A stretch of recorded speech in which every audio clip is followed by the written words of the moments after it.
Hello, good evening, and thank you to all of you who are already here. Um, Not sure how many of them you are. I think the signal is not too good here, but can you hear me? Can you hear? Are you there? Anybody there? Um, Hearing you. Okay, well, the picture's not very good, but it's getting a little bit darker here. So, a happy Sunday to you all. Nine of you are supposedly here. A little late because we just had a little drinks party with my lovely old friend Baron Bloom, a lovely guy from London, who happens to live mostly in Thailand and here in Saint Tropez and lots of other places. So, there we are. Anyway, just came with a delightful couple, and we had a couple of drinks, and it was very pleasant. So there we go. Yes, it's very nice to be here and to talk to you all. So whilst we wait for a few others to arrive, and you're hearing the birds having their little fight, perhaps you might like to ask me a few questions. So, any questions from anybody? Any questions? Um, Also, please sign and share my petition relating to the banning of the keeping of sloths as pets in the UK, now at over 1,624 signatures. Some of you managed to sign it and some of you don't, because the petition system is a very complicated thing and it doesn't really always work.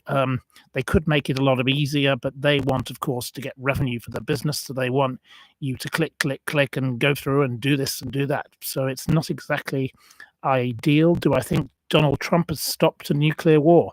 Well, maybe for the moment, but who knows? You never know with him. He could change his mind and whatever comes next could be utter chaos. But he's a man who changes his mind with the wind and he lives in the moment, but he gets things done in many ways. So you never know.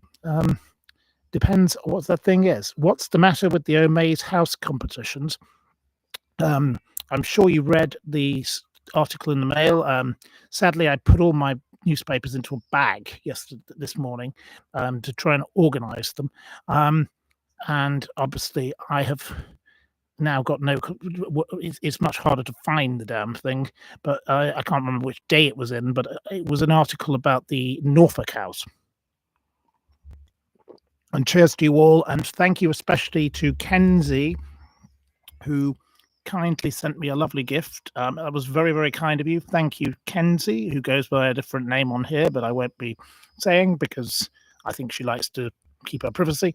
So thank you to Kenzie for the lovely gift. That was very, very generous of you, and it will be greatly enjoyed. Thank you.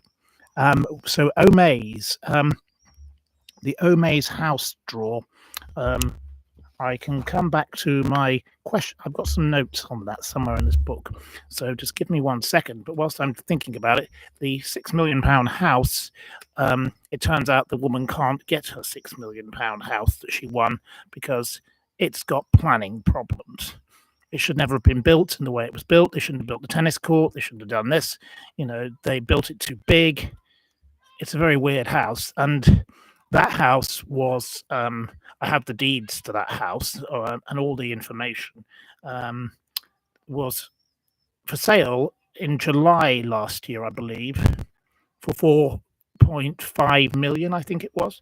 I'm going to try and find my little pages of notes on Omaze, which I call It's Not Amazing. And right. Omaze. Right, I need to find my summary on Omaze because it's not so amazing. But the house was for sale for 4.5 million, but then Omaze paid 6 million for it. Why would they pay 6 million for a house that was for sale for 4.5 million only a month earlier? It didn't come with anything extra. It doesn't have planning permission. Did they not get a proper survey done on this house when they were buying it? Did they not think about what they needed to do? So that is Omaze. I'm trying to find you my Omaze analysis. Okay, my questions about Omaze are as follows. Who actually owns Omaze? The complicated structure of the company is extremely strange. It is a very bizarrely run operation, and yes, I don't think it happened on another house also. Yes, there was the house um, in Knightsbridge in the street off Walton Street. I forget its name. Always next to the dry cleaner. Um, the deeds of the property, the £5 million property, won by the sofa surfing lady who was a nurse, I believe, whose name doesn't kind of add up either. She's got a strange history. She didn't actually win the £5 million house. She won the vault under the road because that's what the deeds say. It does not say she owns the house. So, who actually owns that house? That is a question.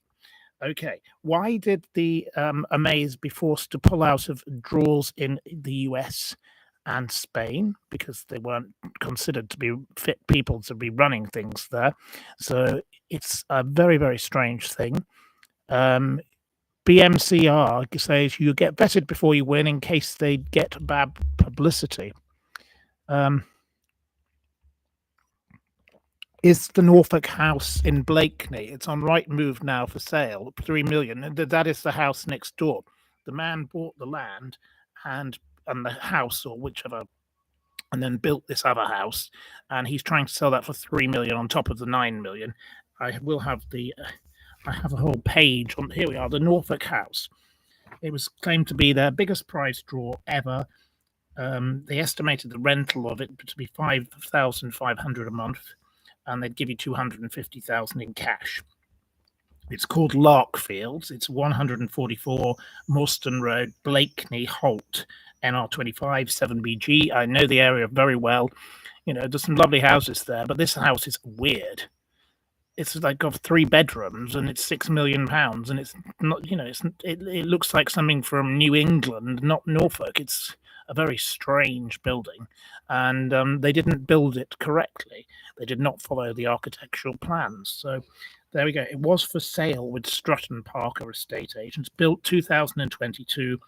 The architects were the Polemius Savary de Silva and SMG Architects were the people. It was owned by a Mr. Michael Goff, who's got 34 company directorships. He's from Dereham in Norfolk. And it was sold to Amaze in July 2024 for £6 million. November 2006, he paid 975,000 for it, and he paid 980,000 for the neighbouring property, which is called Lark Cottage. So he basically bought a house and a building plot for a combined total of 1.955 million. And he's now trying to get £9 million for the whole lot. Well, he got 6 million for one part of it. He now wants 3 million for the other part, which would be a 207% increase. That doesn't sound a lot in that period of time, but you know, he had to pay to build that house. But you know, he's gone from 1.955 million spend on the plot plus the build cost, which could probably be a couple of million. So that takes it to about 4 million, say. And he wants 9 million for it. That's he got 6 million for part of it, and he's still trying to get 3 million for the other part. And Penny Churchill of Country Life, who is a lady I used to deal with long ago, nice lady from Country Life magazine, you know, very, you know, shires and, you know, gin and jags and pearls and bit of fox hunting and a bit of shooting and a bit of, you know, recipes and pictures of old nice houses and all the houses that are for sale, the fancy houses, which is where most people buy that magazine. You know, she reported on it being for sale in June 2024 for 4.5 million. In July 2024, it was sold for 6 million. That is not a normal thing that's happening in a declining property market in the UK. You know, you don't get an increase in a month of £1.5 million. Sorry, yes, £1.5 million for a house in Norfolk. It's just unheard of. It's completely ridiculous. So going back to my questions, Why did they change their company name in 2021?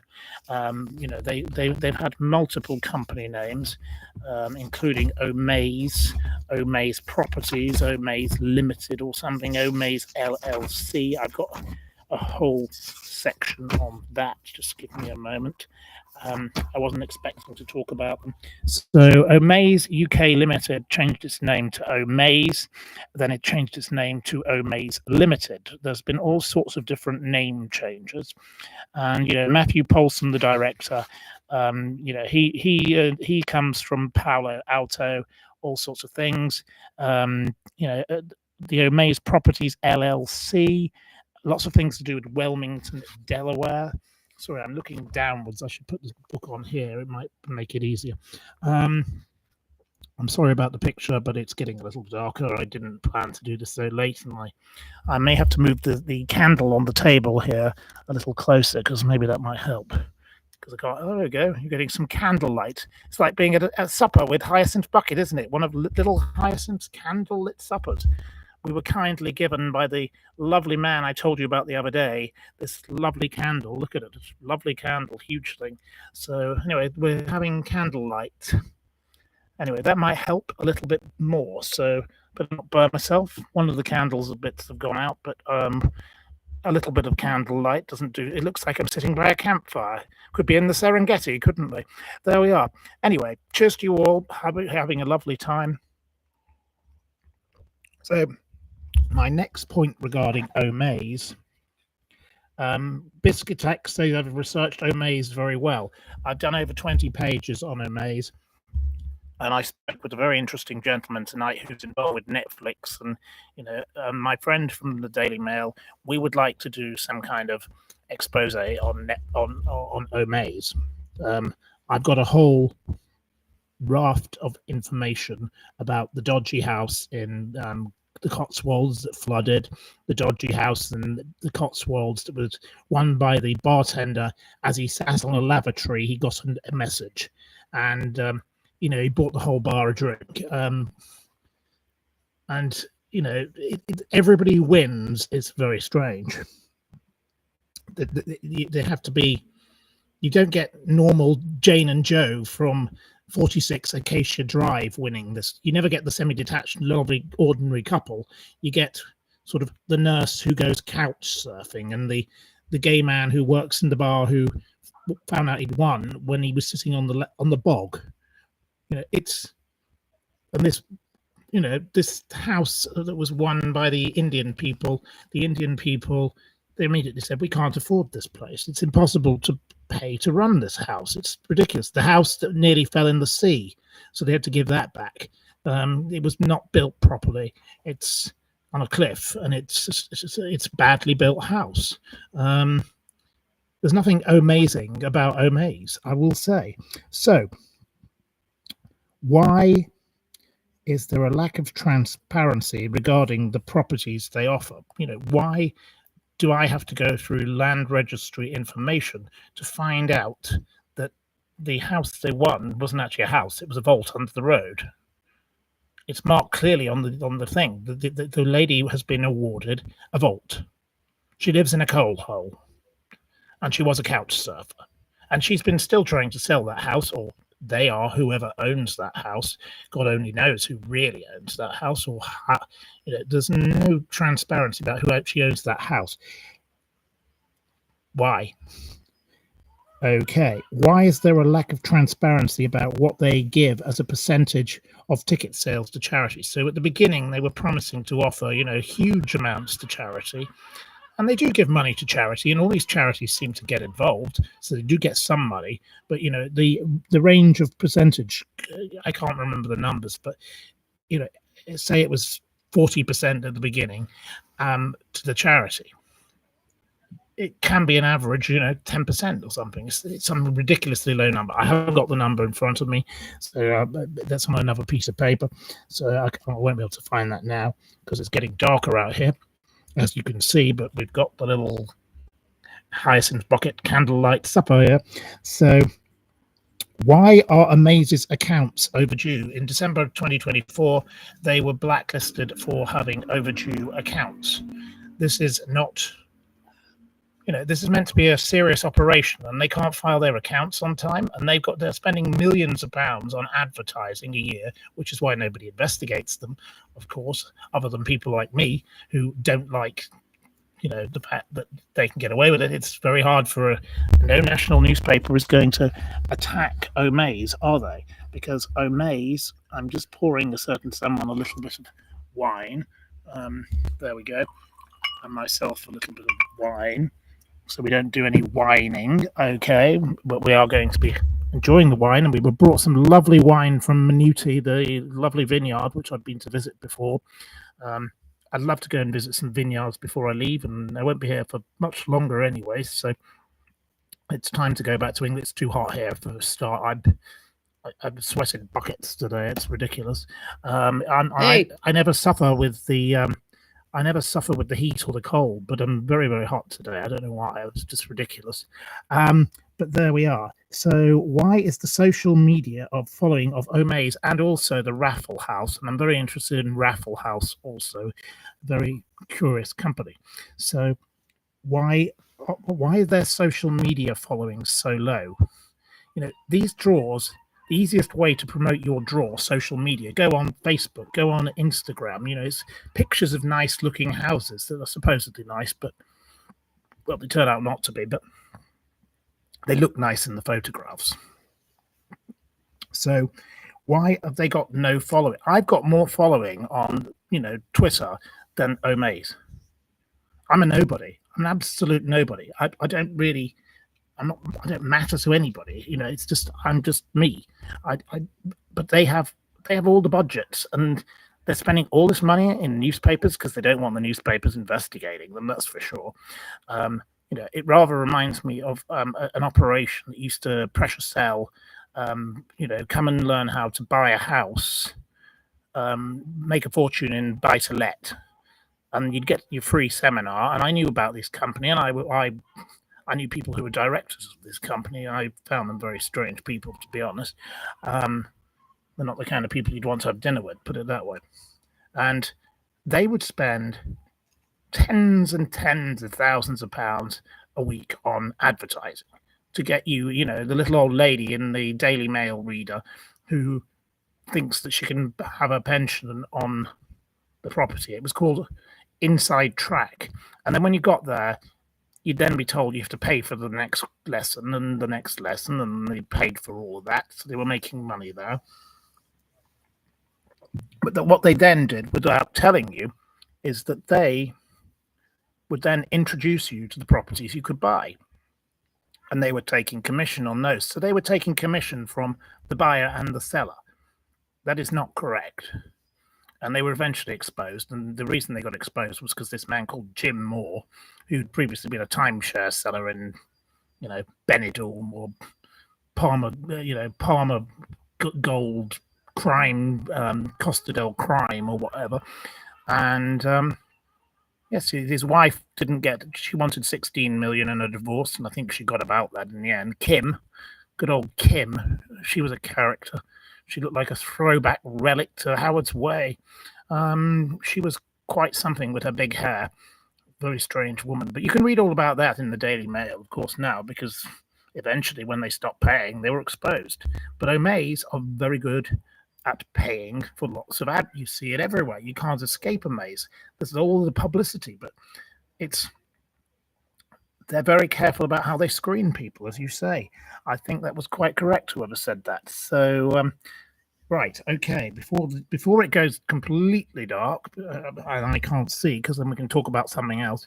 I don't need glasses yet. I do have good eyesight, but it's a bit dark here, so I'm trying to find my way. So, which one was I on? Okay, why are Raffle House so worried about regulation? Omaze haven't spoken about the regulation. Basically, what is this? There is a lack of legal definition of these types of draws. Is it a lottery? Is it a raffle? Is it a draw? Is it betting? Is it gaming? Is it a sweepstake or a game? It's not regulated, and it should be regulated because consumers have a right to protection. And if you're paying for your little £10 a month or your £50 a month or whatever you pay for this draw to join it, because you can pay all sorts of sums and you get extra points if you buy more, of course. Buy more, get more, bog off. Yeah, a buy one, get one free type offer. A bog off. And I love a good bog off, but I don't want a bog off for this crooked raffle. And I did once buy a ticket to this because I wanted to experiment to see how it worked.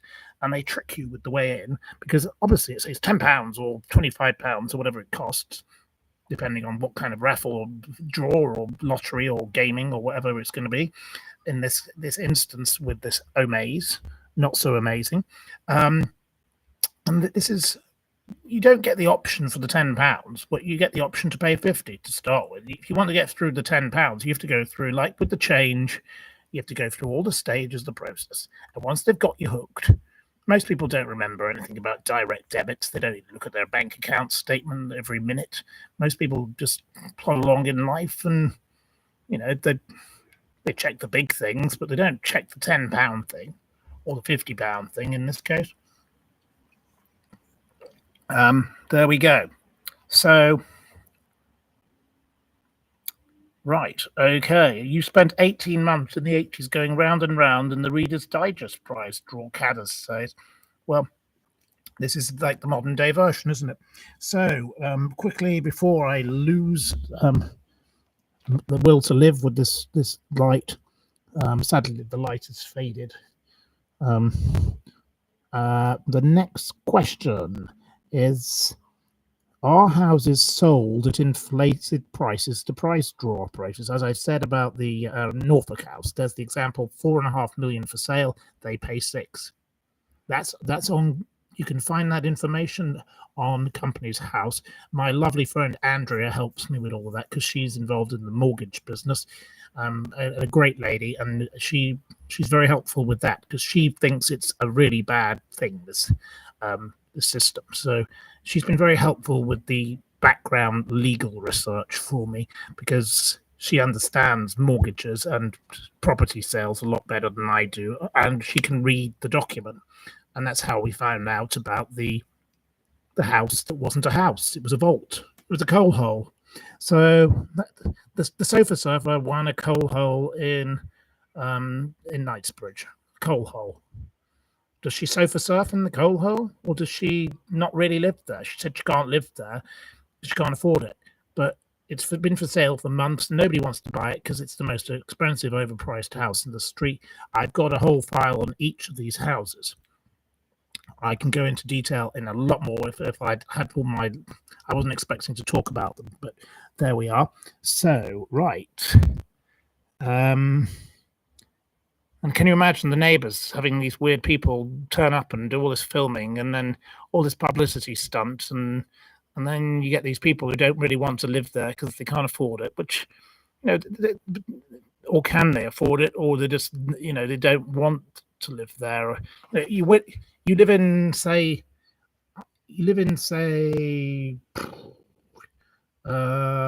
Leicester, and you win the Devon house. You don't have any friends in Devon, so why are you going to go and live there? What are you going to do about your friendship circle? Most people like to have friends and like to live with their family and relatives, or where their community. You don't have a job in Devon if you live in Leicester, do you? So it's not really very practical unless you're winning the house around the corner. So I don't kind of get the point of doing it in a way, but. Well, it's nice if you win and it is genuine, but I don't have a belief. I don't trust it. I think there's something very worthy of question. I'm not saying it's corrupt, but I'm saying there is something that doesn't add up. So, right. Okay, let's move along. Are houses sold at... sorry, no, I've done that one. Why have... so many of these winner house competitions failed. So Raffle House often do the draw, but they don't. They conduct the draw, but then they don't get enough money in to cover the costs. So then they basically say, we're going to run the draw a bit longer, or they'll say, we'll give away £10,000 to somebody. That's how they operate. So you have bought in good faith the right to win the house, and then they won't give it to you. They won't give it to anybody. Is that honest? I'm not sure. Is that dishonest? I'm not sure. I'm not saying it's not that, but this is why they should be regulated. And I have done much research on this, as you can hear, which, quite frankly, I do tend to get obsessed with a topic, and I will spend hours researching something. It's quite essential in the world to do your research before you comment on anything. Know what you're talking about. A fact is not a fact until you've proven it's a fact. So when I said I couldn't give you the percentages, I can't, because I'd have to find them in this book, and I wasn't expecting to talk about this. So anyway, I'm glad I did, because it's about time somebody spoke about it clearly, and I've done it once before, and I'm just using the old notes again. But right, are the investors in Raffle House via Cedars satisfied with their returns on investment, given the exit date was meant to be 2021? So Raffle House raised money to expand and gave members of the public the right to buy a share of a Raffle House. But their investment document, which I've read very clearly, states that they would be selling Raffle House in 2021.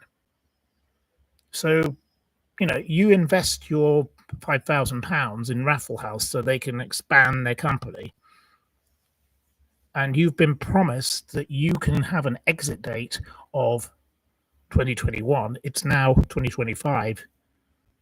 They've had no exit date, because I can see from their company accounts who still controls it and who is the main shareholder and all the rest of it. That's a very poor investment. So I would not be happy if I were those people. But, are they happy? Some of them will be. Some of them probably won't. Some of them might have invested 10 quid. Some of them might have invested £50,000. But they got a huge amount of money, and I've got all the notes on how they used the company called Cedars. And at one point, I wanted to do an investment scheme for my publication, and I had many meetings with Cedars and Crowdcube, and I think they've now merged. And I learned a lot about the crowdfunding. It was an interesting model, and I made all the videos to do it, and then it just all sort of didn't happen, because I sort of changed my mind about it. I thought it was too complicated. I'm not very good with all this technology, as you know. So there we are. Anyway, it's still an interesting way to finance a business. You get members of the public who like your product to back you. Basically, that's how crowdfunding works, and it's worked very well for many, many people. So, but they promised an exit date 2021. It's 2025. Mr. Benno Spence, I think you have some explaining to do, sir. He's one of the chiefs of it. And then there's the other one. I can't remember his name, but I've got it written down here, but I can't. I'll have to go. I've got 20 odd pages of notes in front of me. So we're getting to the end of the matter, and ASA issues. They have been. There have been things with, particularly Raffle House. The Advertising Standard Authority have looked into their misleading adverts. As I said, what is the business, but also, you give a date when the prize draw will be done, and then you go, well, we didn't get enough money, so we'll put that on hold and we'll wait, or we can't win it. No one can win. It's over. Well, give the money back then. Your advertising was misleading, and you were condemned by the Advertising Standards Authority, particularly them. So,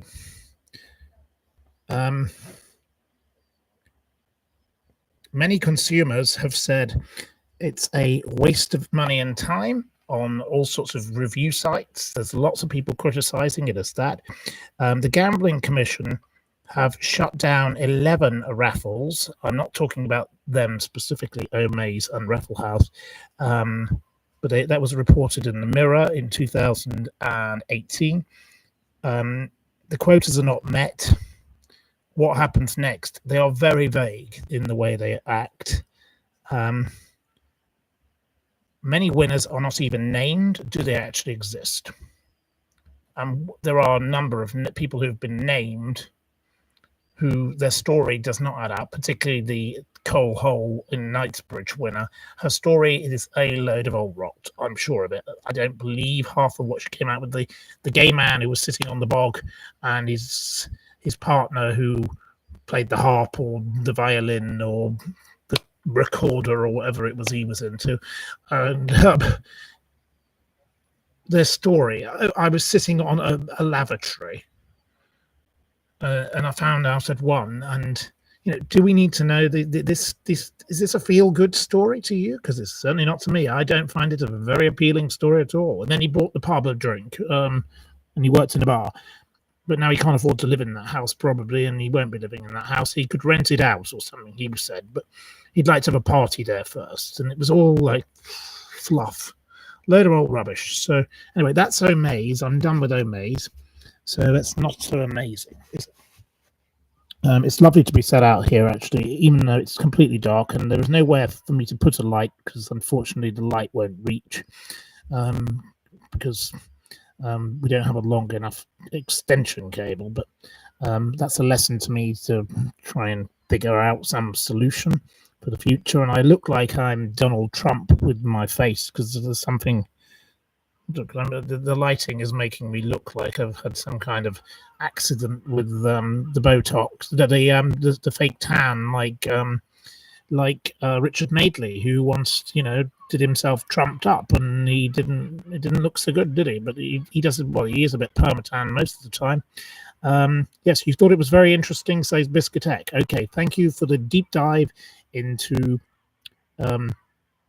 Omaze. If you have any more questions on Omaze, and hello to Miss Marple. I hope Miss Marple was here earlier because I wanted to say a certain person thank you very much, and I did say thank you, but I'll say thank you again. It was very, very kind of you, much appreciated, most generous. So anyway, there we go. Anyway, if you go back to the beginning, you'll be able to hear the full thank you, but I'd say thank you again because you weren't here. So thank you very much, and thank you to the people who've sent the books. That's very kind, James Deakin and others. It's very nice to have books again, and I think tomorrow I'll try and do some reading. It's nice to read. So there we are. So any more questions on any more topics? We're 32 minutes in. We haven't had time for a quiz yet, but now you can hear the lovely birds making a racket. This is what they tend to do at night. They like to have a little fight before they go to bed. Unfortunately, the Mini Thatcher has not come back. Obviously, poor thing was killed. There are lots of seagull feathers outside the front door. I don't know what went on with the seagull there, but it wasn't that one because they're not the right colour feathers. But it was clearly a fight of seagulls, and they do tend to fight, and they don't like the little ones, so they attack the little ones. Isn't that a great shame? And there we go. You're thinking of the 39 steps. Says Mina. Do I have another candle? No, you're thinking, if you're talking about the candles in Broadstairs, the four candles, as they call it, the little hardware shop in Broadstairs was the inspiration for the Ronnie Corbett Four Candles sketch and his television show, because Ronnie Corbett briefly lived in Broadstairs, right round the corner from the Royal Albion Hotel and next to the Kebble's restaurant, in a little house there. Well, not a little house, it's rather a big house, but it's a big terrace, beautiful terraced house with a view out to sea. And he was inspired by that hardware store to do this sketch about the four candles. So the man goes in and asks for four candles, and the man comes back and brings him fork handles, not four candles. So that's I'm not very good at telling a joke, but there you go. That's the kind of way it worked. But right, okay. Well, Pig, we love to. You love it when I say your name, Pig. Well, I think you've got a funny name. I think it's great. I think it's funny how some of you choose some very eccentric names, like the Blue Nomad and the BRMC. I don't know what that means, but there we go. You'd like to get Michelle Moan to sort out Omaze. She says trustworthy as them. Yes, well, precisely. I think she'd be ideal bed partner for them, wouldn't she? Right. Paula is starting a lot of rumours on here about Harry and his wife. Well, I don't know what Paula has had to say because I haven't been reading all the comments. But do I have another candle for lighting? For lighting, not lightning. Mosquitoes.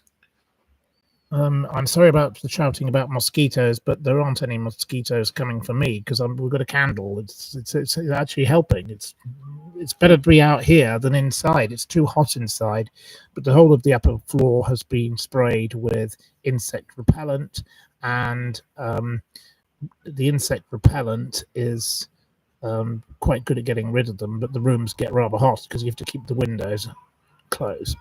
So there we go. But a certain someone's window is open, ready for her bed. Bashing me. Right. I think there's a lot of shouting going on about the mosquitoes, but I'm not being attacked right now myself. But they do come and go. So anyway, we've got a boat coming now. I don't know who the boat belongs to, but I can hear a boat. So there's going to be a bit more boating noise. So it's more Howard's Way than Coronation Street tonight, isn't it?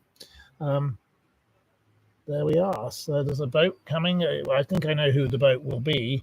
They tend to go out and do those things of those hoverboards. If it's them, I think it is. The way they're driving, it's quite a speed. It's definitely the hoverboard boys. So, there they are. I'll give them a wave. They can't see me, obviously, but they have a pirate flag on their boat. Green. They do have a green light, yes. A certain someone has just noticed that. So her eyesight is not too bad.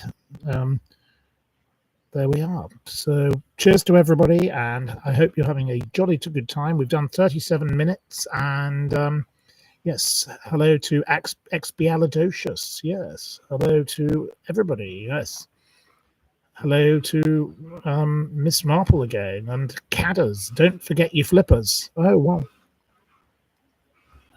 Well, these ones come on a jet ski sometimes, and they seem to enjoy themselves, and they go out fishing as well. I think that's probably where they've been. They seem to like taking their fishing rods around, and that's very pleasant. Right.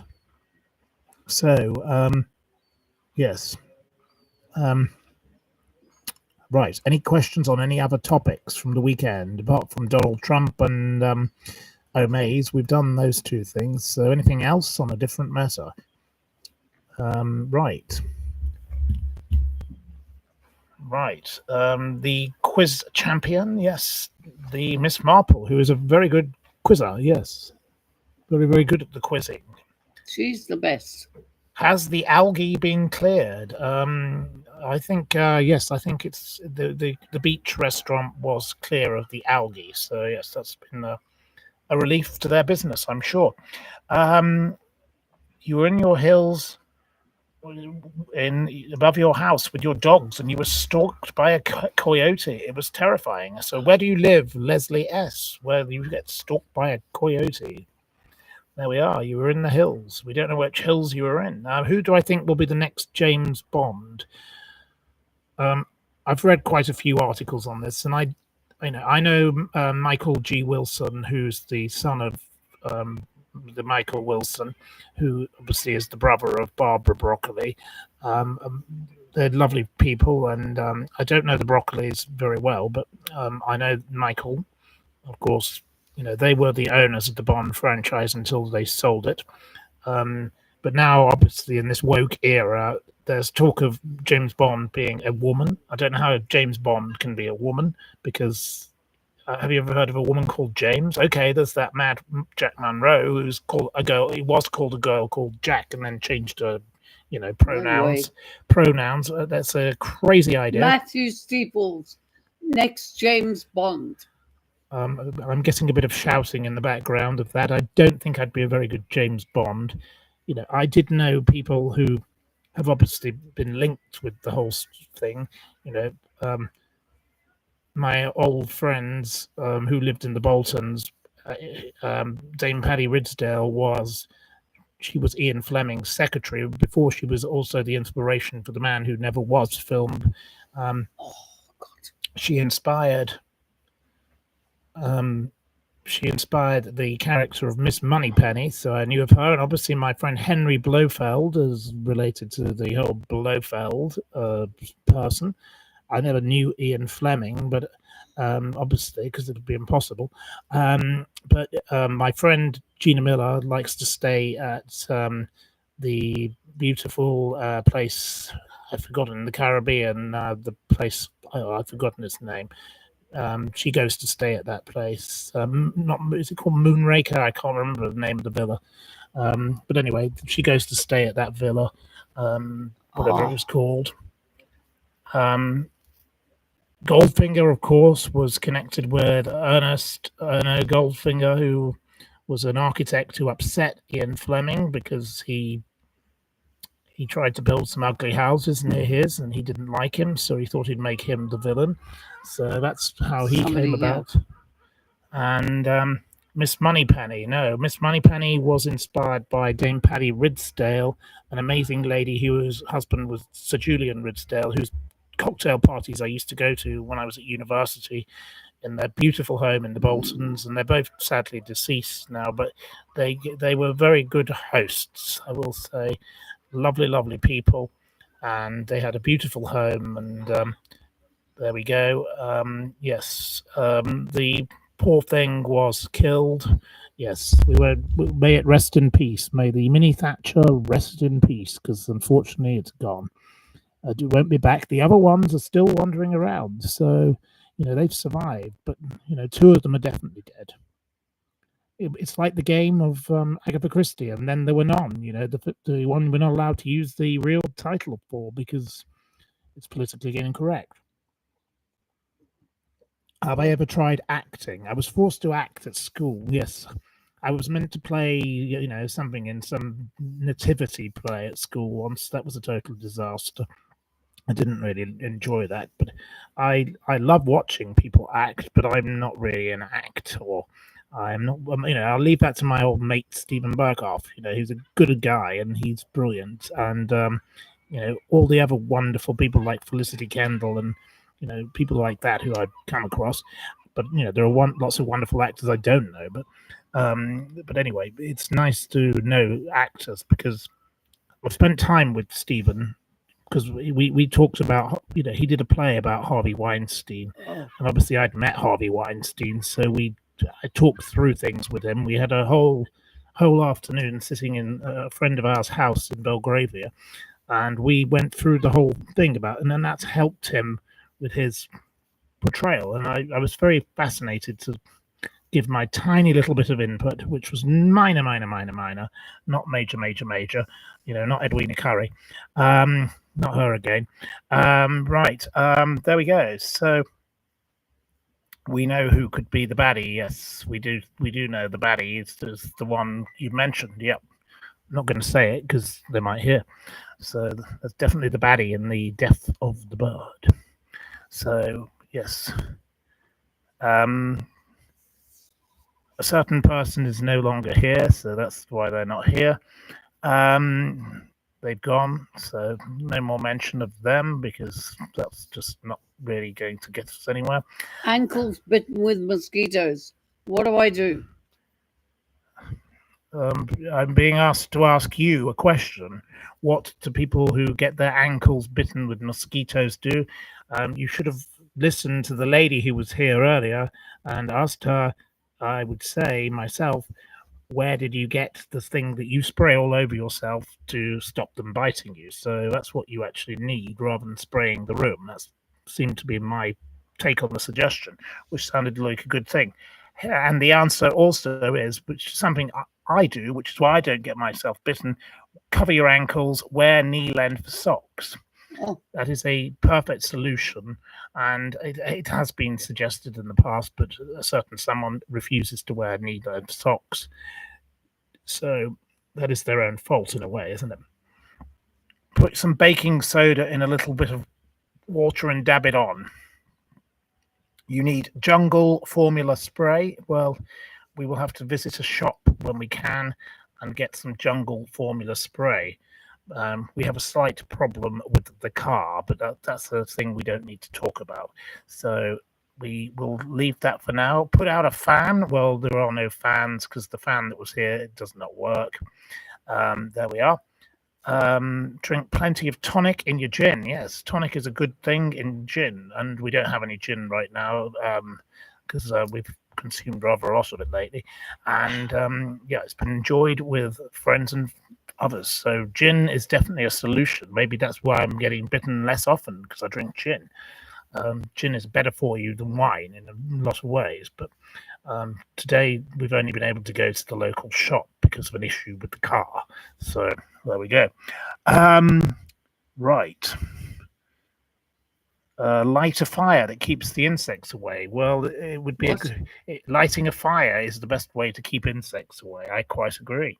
Unfortunately, lighting a fire might be a bit dangerous given the chimney probably hasn't been cleaned in years, and also where do we get wood? And the whole place could go up in flames, so it might not be a good idea without a chimney sweep. And how do you find anybody to work here? Because unfortunately, many people here do tend to take weeks to turn up to do anything, as we know with the lovely man who does the painting, who hasn't turned up yet to do the painting, who, excuses do wear thin. So, you don't like mosquitoes on your ankles either? Tuck your trousers inside your socks. Precisely. That is a good way to stop them biting you. Wear some socks.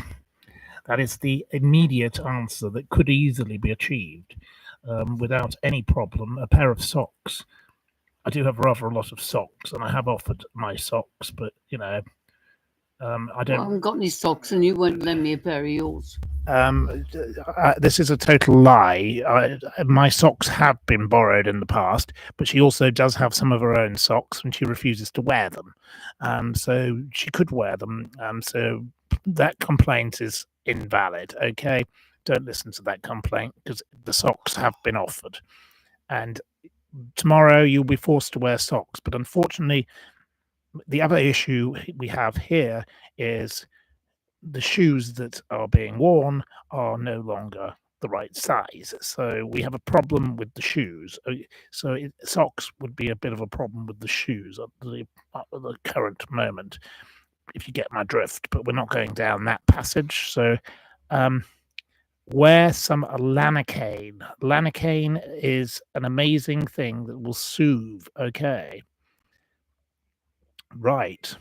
Tina De Silva has said, cheers to Matthew, and thank you for your member for 1 month. Thank you, Tina. You've been a member for 1 month, so we give you a big cheers and say thank you very much to Tina for your kind, extra special message. I don't know why it's come up in green, but it's come up in green as opposed to everything else.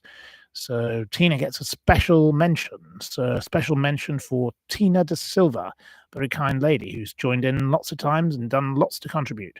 So we've got over 150 of you here now. Right, okay. Call the farrier. You need some new shoes. Well, could be easy. Right. A tube of Germaline cures everything, nearly everything. Well, now I'm going to have to move the candle a little bit because now I have to get ready to do your little quiz. And my piece of paper has to go here so I can choose who's going to be, unless I have a scorer. Do I have a scorer? Take me in. Do we have a scorer? I'm bitten alive. Just behave yourself. I'm in the middle of my program and it's time to behave. So, have you got any fly spray? You just spray it on my feet. Right, I'm going to have to go and get some insect spray right now. So, if you could give me 1 moment, I will go and get the fly spray, as she calls it. It's not anyway. I'll be back shortly. Hopefully, there won't be disaster in the meantime with my microphone or anything else. So there we are. Okay, I'll be back shortly. Can't do a program without interruption. Well, what can I do? I'm desperate here. Well, why don't you wear socks?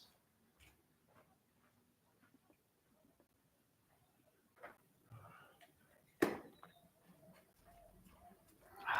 your feet in the air.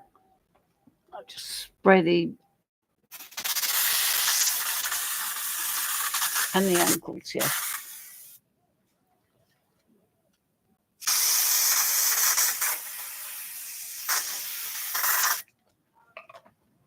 Thank you.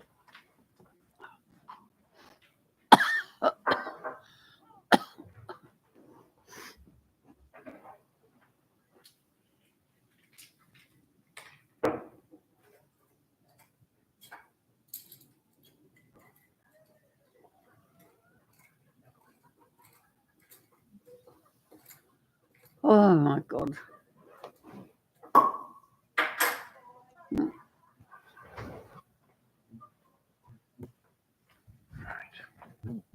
No, I will pour it.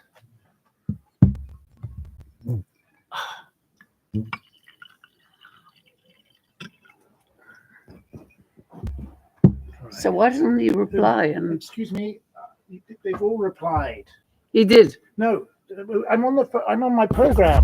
Oh. I'm not talking about that. Anyway, sorry to have kept you. Yes. You never know what you're going to get on my program, do you? We get interrupted by the most strange of requests. Spray insect spray all over my feet. Well, as you rightly said, the solution is simple. Wear socks. Normal people wear socks. We're not Sam Palmer, who doesn't wear socks. You know, he once complained to me that Petra Eccleston rang somebody in front of me and said, why does he pick on my Sam for not wearing socks? He can afford a pair of socks. Well, I said, well, why doesn't he buy some? Precisely, put some on. Sam Palmer. Dreadful piece of toe rag. Now, I can't remember. Did we do this quiz? Quiz number 93. What was the last quiz we did? Because I've ticked off Miss Marple for winning on quiz 92. So I think that was our last one. So we'll try this, and if I'm wrong, because I haven't ticked it, because I tend to put a tick through it now, because I've written quite a lot more of them, but then my pen ran out of ink, so I'm getting through pens at a rate of knots with all this quiz book writing.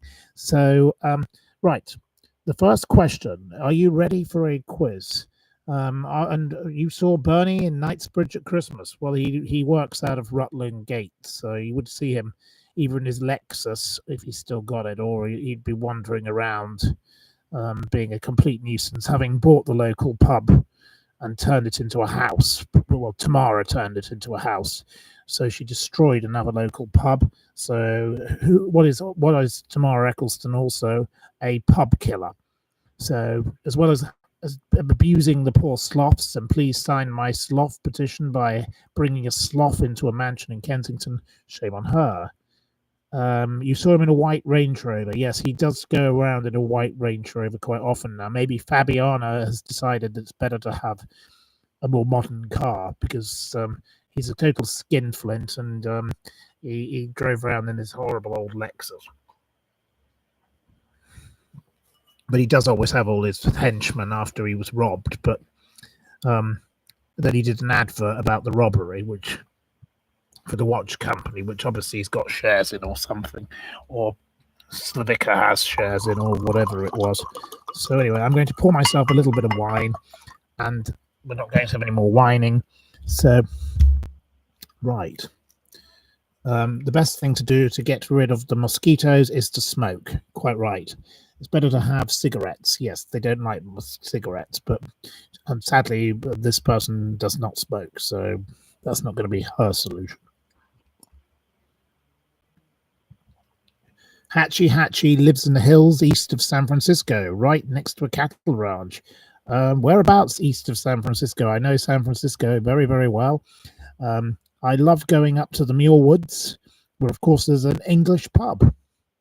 I can't remember the name of the English pub right now because it's a long time since I've been there. I think it's called the Pelican Inn. Actually, yes, it's the Pelican Inn, and it was an English cottage pub that was imported to San Francisco and the Muir Woods and dumped in the middle of the woods. It's the most lovely place to go, and I like it very much there. So I don't know, do you live near the Muir Woods or Tiburon or Sonoma, or I don't know, you're east of San Francisco, so I don't know, you could be somewhere else, I would think, but we'll see. Yes, you're in the East Bay near Mount Diablo, and the Muir Woods is in the North Bay, precisely. There's some lovely places and the beach up there. I like the beach there. It's a nice place to visit. I can't remember its name, but it's near the Pelican Inn. So, and I love the wine trains and the lovely vineyards, the Opus One, and all the lovely places up there. Beautiful wineries, absolutely fabulous. You've been having an awful time with traffic in Ascot. Yes, I'm sure you have. It was the final day today. Yesterday. So you'll have your life back to normal from tomorrow, I would think. Obviously, they'll probably still be removing things today, but I look like I've been locked up in the Tower of London. Well, I was locked up for a night in Alcatraz. Talking of San Francisco, I went to an all-night party on Alcatraz, which Donald Trump wants to turn into a prison again. I think that's one of the craziest ideas ever because, quite frankly, it's completely impractical as a prison, and it's a tourist attraction. Let the tourists have it. It's been made famous in films. It's a nice place to visit, and it was wonderful to go to a party there. But how much money would need to be spent to make it back to be up to a modern day standard for housing prisoners? Because it's not a practical place to keep people. It does not need to be a prison again. It's ridiculous. It would cost hundreds and hundreds of millions of pounds to make it a prison. Just go and build a prison somewhere else. Donald, you like building a wall, so go and build a prison. Go and build the prison in a different location, but leave Alcatraz to the birds and the tourists. I think it's a better thing. So, how comes the USA gets Russell Brand and we get Ellen? It's not a fair swap, is it? Well, it is a fair. Well, I'm glad the USA gets Russell Brand. You're welcome to her, but we don't want that Ellen. Oh God, she's a ghastly. Another of those Meganites. No, Barrymore is a toad. Yes, totally agree. Right, we're going to come on to our quiz in a second. So, Stinson Beach is beautiful. You also like the Muir Beach. Yes, well, the Muir Beach. Yes, that's the one. Stinson. I like Stinson Beach. It's a nice place to visit, and my friend went, what do you call it, windsurfing there. He had a good time there. I also like Seacliff. Seacliff is a lovely area, and of course, Robin Williams lived there, and I was amazed to be introduced to him completely randomly, and what a wonderful thing. You want the quiz, so yes. You don't think I'd like to see Cliff? No, Seacliff. Yes, that's another good one, isn't it? But Seacliff is a part of San Francisco where there's some quite big sort of houses. They're all cliffside houses, and they're very, very nice. So it's a lovely place to be. So, right. Okay, your first question. Are you ready? Given a Rolex John Palmer special watch sold at Phillips for £1 million in 2021, how much did a similar example sell for at the same Sotheby's auction in May 2023? How much did it sell for? So one went for 2 million. So 1 million. And it is not 2.7 million is the closest. 2.5 million is the closest.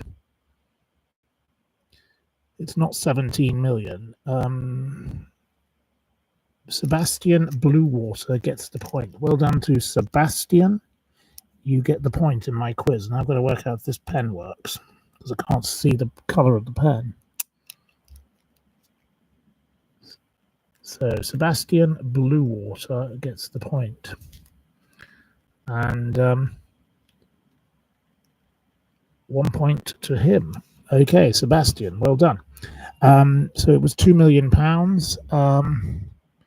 So, it doubled its value in 2 years. Well, not the exact same watch, but one very similar.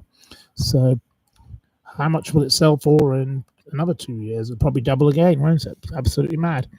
Okay, how much, given it was offered, so another auction question, at an estimate of 1.5 to 2 million, did Tipu Sultan's fabled 18th century gold Koftari hilted steel bedchamber sword sell for at Bonhams in May 2023? It set a new record for a sword and Islamic object. What did it sell for? It wasn't 10 million, it wasn't 5 million, it wasn't 6, it wasn't 17, but you are close. It wasn't 1.75, it wasn't 18, it wasn't 21. It wasn't 19. I will accept Miss Marple, who says 16.5 million, because you probably include the fees. It was 16 million, I think, without the fees. So 1 point to you.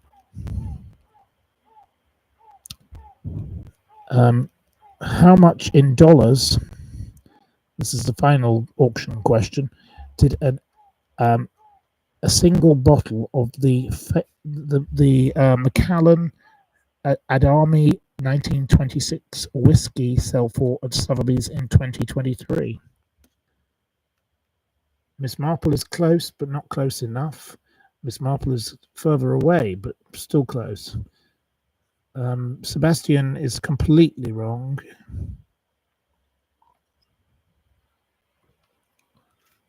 Audrey is the closest at 2.8 million. So I'll accept Audrey. It was 2.7 million, but you're probably counting the fees.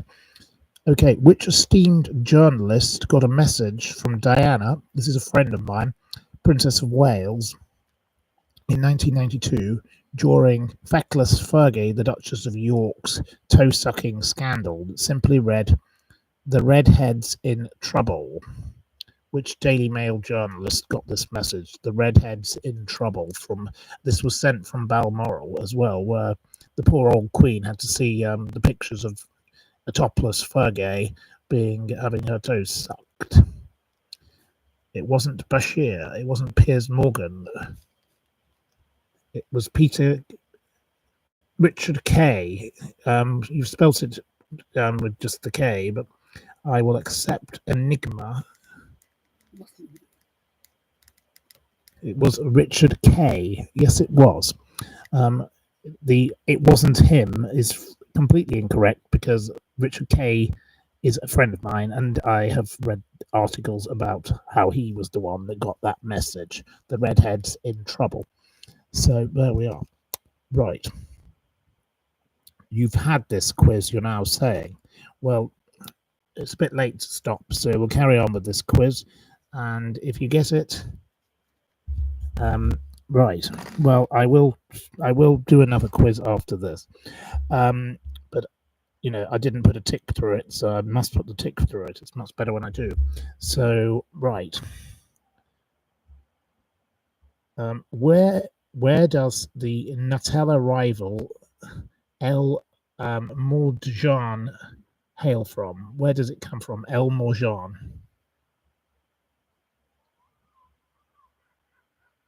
It's not Italy, it's not Peckham, it's not France, it's not Belgium, it's not Swiss, it's not German, it's not Paris, it's not Bradford, it's not Austria, it's not Andorra, it's not Dubai, it's not Switzerland, it's not Paris, it's not Scotland, it's not, sounds French. Yes, it does sound French, but it's not from France. It's not from Germany, it's not from Canada, it's not from Broadstairs, it's not from Peckham, it's not from Greece, it's not from Norway, it's not from Nottingham. El Morjan. It's not from France. So it sounds French, but it's not French. Mary Taylor gets the point. Well done to Mary Taylor. Mary, you can have the point. It is Algeria, of course. And El Morjan is basically like Nutella, but more natural. And it's very Moorish, allegedly. I've never had it myself. I'm not really into Nutella. It's got a hazelnutty flavour, and it works. It's pale, and it's the show of pride for Algeria, and the French have tried to ban it. So the French and the Algerians are having a bit of a war over Nutella and El Morjan. So there's been a lot of controversy about El Morjan. So the next question for you is, in which year did Tolstoy write Anna Karenina?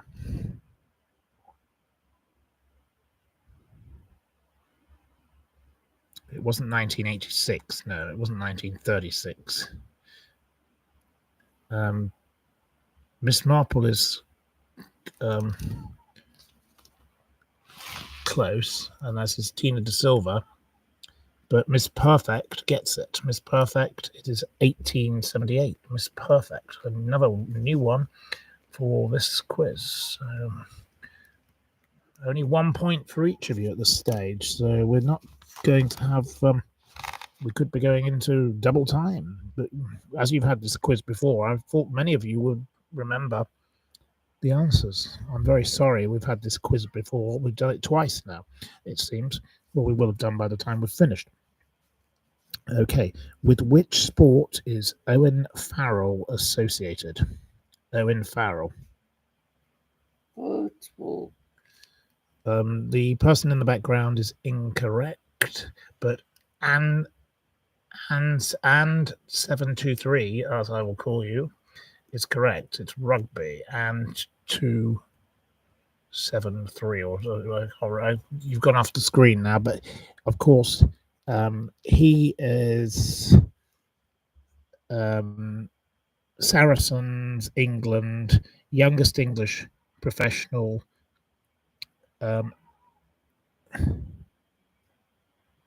Sorry, it's a bit hard to read. I can't see much here. He became the rugby professional rugby union player 11 days after his 17th birthday in October 2008. So there we are. Where is Salento? Where is Salento? Where would you find Salento?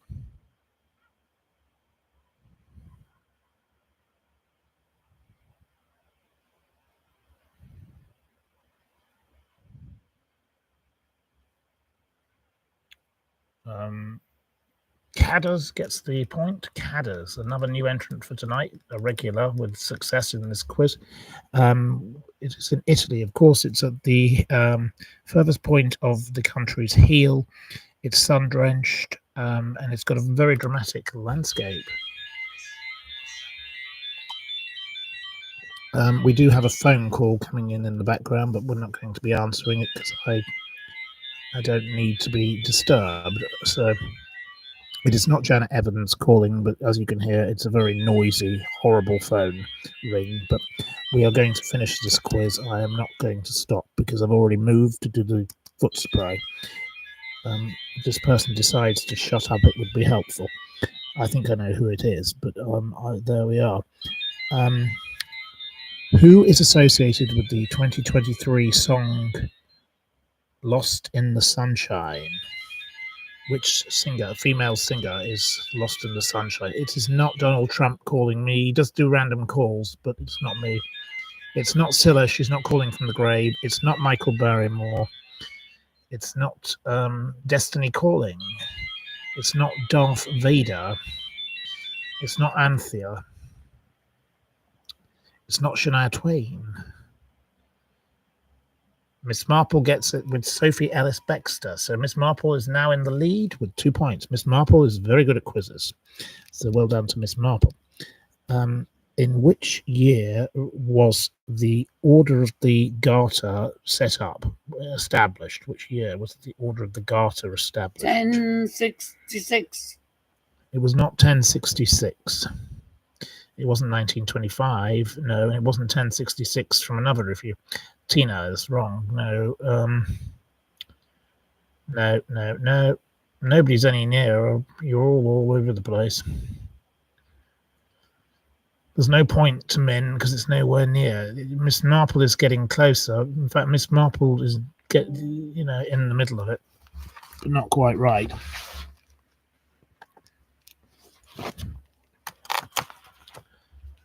Miss Marple is getting closer, but Enigma is the one who's got the closest. It was 1348, and Enigma said 1350, so I'll accept Enigma. Enigma's already got them, so Enigma is now in joint first. Right, now it gets harder to read because here we are. We're struggling along here with this because of the light. Could have done with more light. So there's another lesson to me. Okay, right. Next question. Obviously, well, before the next question, it was established by King Edward III, who, inspired by the tales of King Arthur, the chivalry of oh, I can't read my own writing because it's so dark. The Knights of the Round Table and all that. So that's what it was to do with. So, right, the next question is, and I'm holding it at an angle now, this seems to help. Right. What occurred at London's Houses of Parliament on the 17th of June 1974? What happened at the Houses of Parliament on the 17th of June 1974?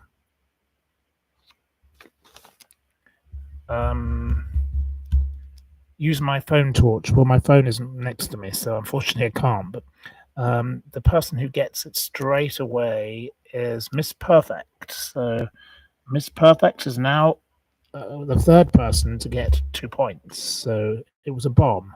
11 people were injured. Nobody died. Obviously, the IRA at that very time. And, my sympathies to all who were killed by the IRA. I know a lot about the IRA and the terrible things that they did. And the IRA were an evil organization, and they still are an evil organization. The things they did, what they did to blowing up towns and the Houses of Parliament, Airy Neve, all sorts of people they targeted, and shame on them. And what they did to Norman Tebbett's wife and Margaret Thatcher and all sorts of people. Right. I would have had my telephone as a torch. It's a good idea, so I'll think of that for next time. But it does drain the battery, doesn't it? This computer is going to actually drain its own battery, and unfortunately, our lighting inside is playing up. So, right, the energy saver is on, but we've got enough to keep going for now. If it cuts out, it's because the battery dies. But the battery is doing quite well, and it's quite nice to be sat here like Hyacinth Bucket candlelight supper. So let's steam through this quiz and go on to the next quiz, and then that'll have to be that because the computer might not want to carry on. So if it does die, it will just turn off. So I'm not going to know, but we've had 1 hour and 13 minutes, and it should be all right for a few minutes longer. So, okay. The next question is, who is the host of the 2025 BBC One series I Kissed a Boy? Who is the host of I Kissed a Boy? The sister of a pint-sized pop star, as she's known. It's not Janet Evans, and it's not Scylla. It's not Michael Portillo. It's not Sam Smith. It's not a girl, because it's not Michael Barrymore, but Anne of Cleves gets a new point. Welcome to Anne of Cleves, your first point of the night. Anne of Cleves. It is Danny Minogue. It's a sort of gay dating show, I believe. I've never watched it, but I've read about it in the Daily Mail. So, right. Um, right, the next question. What approximately is the population of Milan as of 2023? What is the population of Milan? How many million people live in Milan? 80,000. It's not 80,000. Milan is a city. Cities don't have Well, 80,000 population. it's small then. No, it wouldn't. It's not 80. It's 1.2 million. Leslie S gets the point. Well done to Leslie S. Was very quick there. So well done you. Milan actually has a population of the metro area of 3.3 million, but it's 1.2 million in actual Milan. So there we are. So that's that. Well done. Pig Pick says, "You make this little pig's heart happy." Well, thank you. That's very kind. And woohoo to Lindsay back. Linz, yeah. There we are. You like the hearts of lamb. Okay, well, okay. So, in which year was the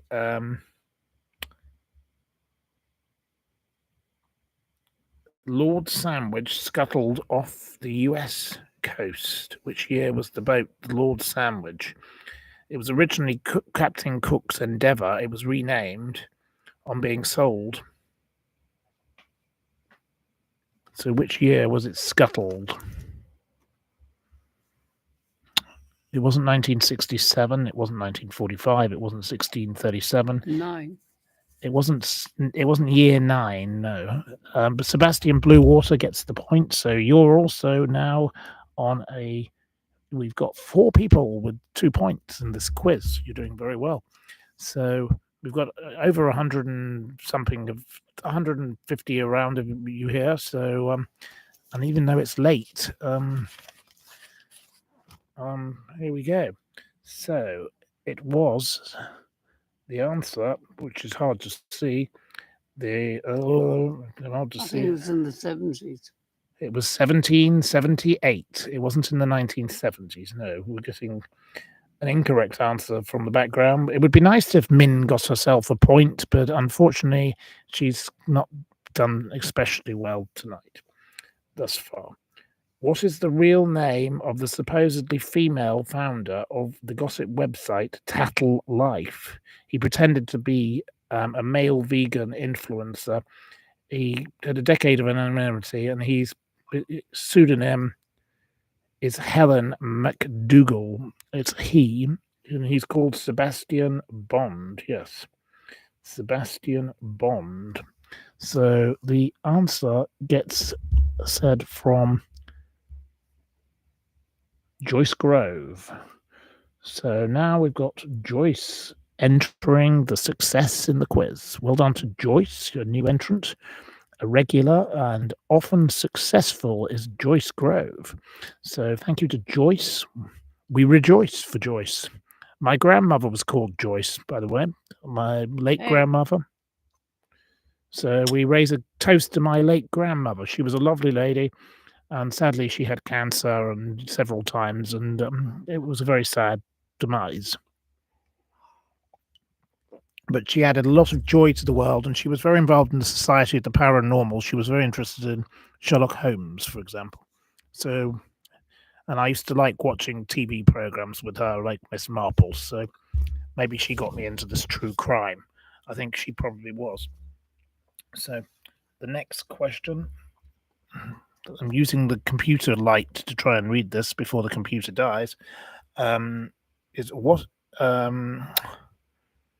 right? In which county would you find the village of Dolphinholme, which is where I spent much of my early life? Dolphinholme. In which county would you find the village of Dolphinholme? There were no dolphins living there, so I don't know why it was called Dolphinholme, but there were all sorts of theories. There's also a Dolphinton in Scotland, so that's odd. It's not that odd, but Lancashire is the answer. Tina gets the point. So Tina is another entrant, And of course, Dolphin Home has all sorts of fascinating things. It's just next to Abbeystead, the Duke of Westminster's estate. It was, of course, where um, that naughty cyclist, Sir Bradley Wiggins, had a home. He was, bankrupted and he had to give up his house. So that was the end of him. And right, I'm going to ask you. It was the first village in the UK to have gas lighting because the owner of the factory there, because it was one of the biggest factories. Cadbury. We're not answering. We're not asking a question. I'm talking about Dolphin Home. So, sorry. Right. So it did have the worsted spinning mill that was located there, and the owner was quite a visionary. So he had the first gas lighting in the whole of the UK outside of London. So he was a very generous man. Thomas Hind, I think, was his name. So there we go. Lots of things happened around there. Anyway, I had a lovely idyllic childhood growing up there. So I like to go back and visit it from time to time and have a look. It's about time I went and had another look, isn't it? So she said Cadbury. Yes, it's not anything to do with that place. No. Right. In which year did Swallows and Amazons author Arthur Ransom die? Obviously, I have strong connections with Arthur Ransom, but we won't go down that path. Which year did he die? He played chess with Lenin, and he married Trotsky's secretary. He was the political reporter for the Manchester Guardian. It wasn't 1977. It wasn't 1988. It wasn't 1975. It wasn't 1953. It wasn't. I don't know. It wasn't 1936. No, he was barely going. It was Sebastian is now in the lead. 3 points to Sebastian. Sebastian Bluewater. It was 1967. Right. He was born in Leeds and he died aged 83. So there we are. He was, an amazing author, and I have, very strong connections with him and his boats and his books and his fishing stories and his political stories. I've read every one of them that I can find. I have quite a collection of his books, including some very rare ones that most people don't have. So I'm very lucky to have that. And his lovely nephew used to come and read to me as a child. So he was very, very tall, and he lived in a camper van for most of the summer with his very, very short wife. And they'd come and read to me and the local children, and it was utterly charming. So I was very, very lucky as a child to have such a wonderful person in my life. So it was a fabulous, fabulous thing. And I did enjoy it. So there we are. Right. Okay. So next question. How many square meters does the Lake District National Park cover? Obviously, where Arthur Ransom spent most of his life. So he loved the Lake District. How many square meters? It was established in 1921, and how many square meters is it approximately?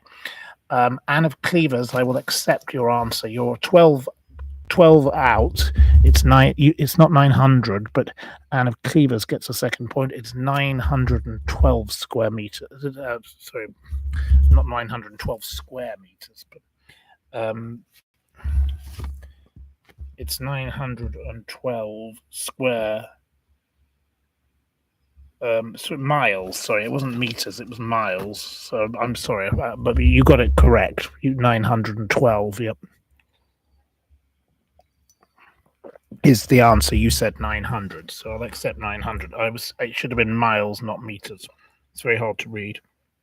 Okay, how much is J.K. Rowling allegedly worth as of 2025 in $1 billion? How many $1 billion is she worth? Cadders, you can have the point. You're close. You say 1 billion. And these wealth estimates are total meaningless. Cadders is another one with 2 points. So we have Sebastian in the lead as we come to the final question. So this could be the decider. What is James Rebanks best known for? Thank you to James Deakin for sending me one of his books, which I will start reading tomorrow. As other than an author, what is he to do with? James Rebanks, often on BBC Radio 4, a fascinating gentleman. Now, what is he also to do with it? I said author is one thing, but it's the alternative. I did say what is the author other to do with. So no, not any of those saying it. Audrey, you can have the point. He is a farmer, yes, Audrey. So 2 points to Audrey now. He's of course a farmer. He's a sheep farmer in the Lake District in Matterdale and Cumbria, and he's written a book called English Pastoral, which I shall start reading tomorrow. Which I love books about the countryside. I think the countryside is excellent. So on this occasion, we have a winner of this second quiz. And the winner is Sebastian Bluewater. So well done to Sebastian. I'm going to put a tick through this so we don't do it again. Oh, I should always put a tick and write the name. So Sebastian Bluewater is the awesome winner. Yes, well, he says awesome. And Lady Min did not get 57 points because that would be impossible, given there are 20 answers. But we have Miss Marple with 2 points, Audrey with 1 point, Enigma with 2 points, Mary Taylor with 1 point, Miss Perfect with 2, Audrey, Andre 73. I didn't write your whole name down. 2, Cadders 2, Anne of Cleavers 2, Leslie S 1, Joyce Grove 1, and Tina with 1. So there we go. Right, we'll try doing another one. Just before we go, and if it runs out, it runs out. I will hopefully be able to give you a new quiz. And my first question. So are we ready? You think it's been a good get together tonight? May they continue. It's much better when I have, a good room of people and we mix it up. I'm sorry it's a bit dark, but I cannot see what it will look like, and I do look like a disaster. I promise you, I don't look like this in reality. I do look like I'm got sort of fake tan on one bit of me and I've gone a bit white on the other. Very strange how it does this on the screen. So anyway, I will pour a little bit more wine for a certain someone who now isn't complaining about their feet because their feet are covered in insect spray. So insect spray does tend to work on the feet, but they will have to learn to wear socks from tomorrow. Socks will have to go on the menu. Can I see the stats tonight? I get this thing that says 127, but when I have 6 of you in the beginning, it says 3. So I don't know how our thing works. No idea. And thank you for all of you who've pressed like, 59 of you. Any news on James Stunt? Well, my friend Baron Bloom, who came tonight, we spoke about him, obviously. Nobody's seen him in years. He's a very private person, I suppose. So I hope and send him best wishes and wish him well. I don't really want any more to do with the awful girlfriend. She's dreadful, not my kind of person, very low-brow person, not suitable for my kind of company, but there we are. So no thanks to her. Right, you're making jokes about his name. Okay, well, that's not very nice. There's no need to be nasty about his name, but he's kind of used to that. I know. So anyway, let's do this second quiz, and then we can go to bed because, quite frankly, it's getting a bit late. It's 11 o'clock at night, and It's 11:30. It's 11 o'clock at night. I'm saying. Good God. Right. As of 2025, sorry, I will Um, right.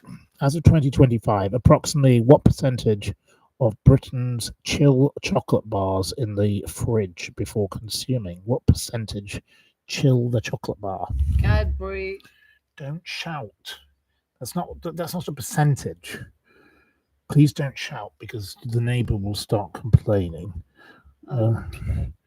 Well, she cares. She's very caring about noise. So anyway, it's not 60%, but you're close. Enigma, you can have the point. You said 50. It's actually 53%, but I will accept that. I always chill chocolate. I don't like unchilled chocolate. But according to Hotel Chocolat, um, chilling your chocolate is very good because they now sell chillable chocolate bars. Um, Supposedly, you should always chill your Toblerone, which I always do. I love a bit of Toblerone. I'll have a bit tomorrow morning, I think. Deals it deals down the sweetness and turns it more crunchy. So Toblerone is best chilled. Chocolate that's got like 55% cocoa in it should never be chilled. And the William Carley people and all the others were quoted in an article. And I know a lot of these chocolate people because I used to be involved in a chocolate liqueur that we used to sell with the Sky Vodka man called Vermeer. We brought this into England. It was an alternative to Bailey's. It was very nice over ice cream, but quite frankly, there were all sorts of problems with it because it didn't have emulsifiers, which emulsifiers are evil things, don't get me wrong. But Bailey's is full of emulsifiers. So our drink, you had to shake the bottle before serving, which people didn't realize, so they didn't understand. And we tried to communicate it on the bottle, but it was all very hard, and it was a very hard drink to sell because he thought it would sell to women because it didn't make but people who don't want to have a drink that makes them fat, a drink full of chocolate is not really a good idea. Just closing some of these silly windows that pop up from time to time so I can see all your messages because we're doing a quiz. So Enigma gets the first point. Okay, what does the Japanese dish chanko nabe consist of? Chanke nabe. What's the main ingredient of chanke nabe? I've never heard of it. It's not wasabi. No, it's not. Well, fish is in it, but it's not the main ingredient. So, Joyce, you are partly there, but you're not. It's not the main ingredient. It's not dogs. No, it's not cabbage. It's not eggs. It's not rice. It's not fish. It's not pig. It's not shark's fin. No, it's not crabs. The main ingredient. No, no, it's not laxatives. No, it's not octopus. It's not eels. Miss Marple gets the first point for Miss Marple in this little quiz. Miss Marple is bang on the nail. It is, of course, chicken. So well done to Miss Marple. Right. It's a protein-packed chicken broth with beer. It's often served with beer and rice. And it's filled with fish also and tofu and vegetables. It's often it's a favorite of sumo wrestlers who have 10 bowls of it per meal. 10 bowls of chicken of chanko nabe. Did you know that? Right. Okay. Well, hello to Lizzie, who's come in from Australia. You're sorry you're late. It's 7:02 a.m. You're just waking up in Australia. We're just going to bed.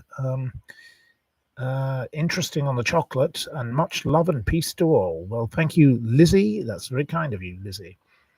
Anne of Cleavers has got bats in the garden now, and Yeah, we have. we don't have bats here presently, do. but I've seen the geckos. I saw a gecko only yesterday, and it was nice to see. We have bats too. Well, she's claiming we've got bats, but they're not here at the moment, so we're okay Flying for the bats. around all the time. They're not flying around right now in front of me. I can't see any.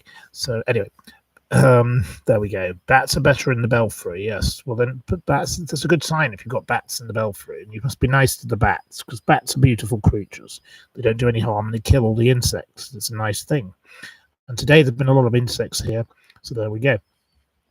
Right, bats carry rabies. Well, well, so do dogs that bit somebody I know and they died. And then there was an article the other day about somebody who'd been bitten somewhere or other by a dog and died. A British tourist. I can't remember which country it was. Anyway, it died. The person, well, that is. I don't know whether the dog would have been put down, obviously. Right. Okay, who was the frontman of the 1960s band Manfred Mann? Who was the frontman of Manfred Mann? Manfred Mann. Well, it wasn't Manfred Mann. There's no such person. What? It was not Manfred Mann. It wasn't Mike Darbo. Cadders gets the point. Well done. It was Paul Jones. Manfred Mann was not the name of the band. It was Paul. He wasn't a person. It was Paul Jones. So they sang "Why Should We Not," which was a disaster. Cock a Hoop, also a disaster. 5, 4, 3, 2, 1, which was less of a disaster. And Hubble Bubble, Table, Toil and Trouble. So I believe that was a little more successful. I don't know much about them. I'll have to listen. I don't remember their music, but I just came across some notes about them. There was some thing they were doing. But I'm not really into 1960s bands particularly. So anyway, I shall have to have a listen to Manfred Mann. I'll put that on my notes. I'll put it at the top of the page. In fact, listen to Manfred Mann. I'll probably decide. Right. Right. We are running out of time, so I must speed up with this quiz because this computer needs to plug in. I could quickly go inside and plug in. It might be a good idea. I think I better go inside. Why? Because the computer battery has run out. So I have to run inside, and you can just sit there for the minute, and you will get the quiz over with, and then I'll come and get you. Bitten alive here. You've not been bitten alive. Right, just let me go inside 1 moment. And check my phone, see your phone. I'm not checking your phone. I'm doing the quiz. The phone calls can wait till after we've finished. Just let me finish the quiz, and then we're done. Right. Anyway, here we are, and just give me a second to get everything set up. We have plugged in. Right. Will there be a light? Okay, well, I'll try and put the light on, yes. It'd be better to have a light, precisely. So, 1 moment. Plugging in.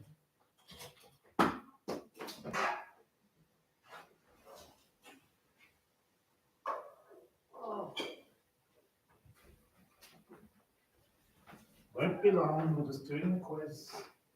It's fine, I'll sit here. You've got spray on your ankles, you're all right. Well, I need more. We'll do that after. It's good enough.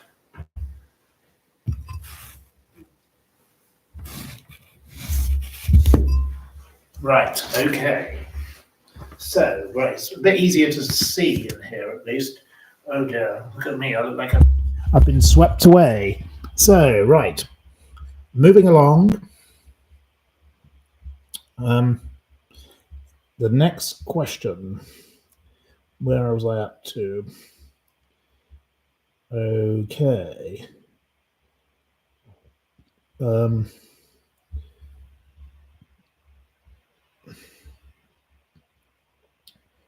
With which sport is Rob Key associated? Rob Key. With which sport is Rob Key associated? It's not rugby and it's not tennis. Rob Key.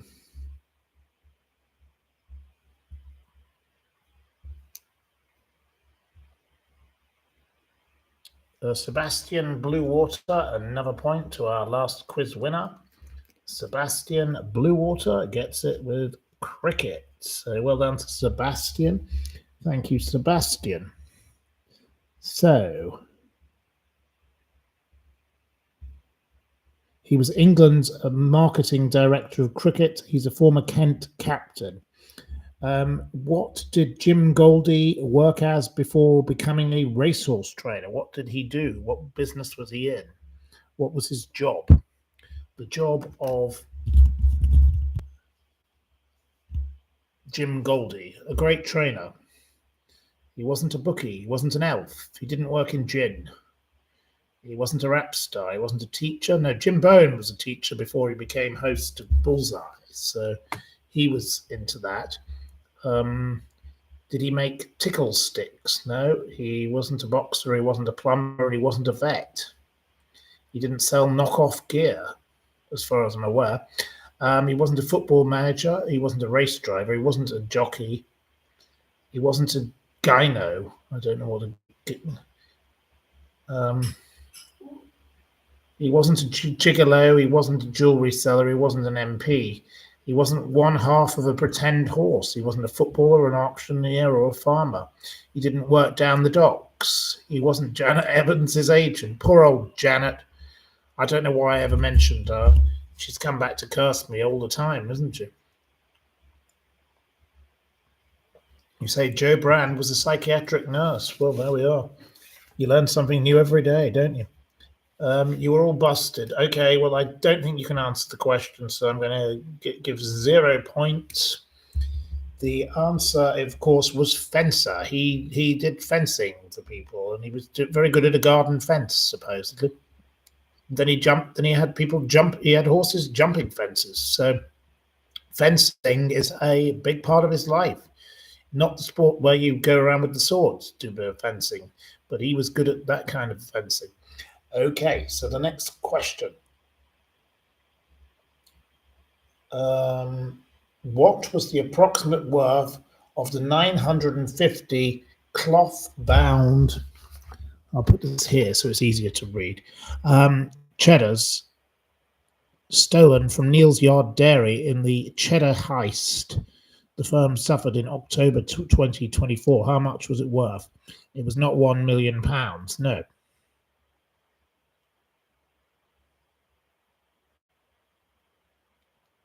It wasn't £4,000. It wasn't £3,000. It wasn't 2 million. It wasn't 4 million. It wasn't mini cheddars. No, it wasn't a mini cheddars house. It was cheddar. It wasn't 90 million. No, that's a bit exaggerated.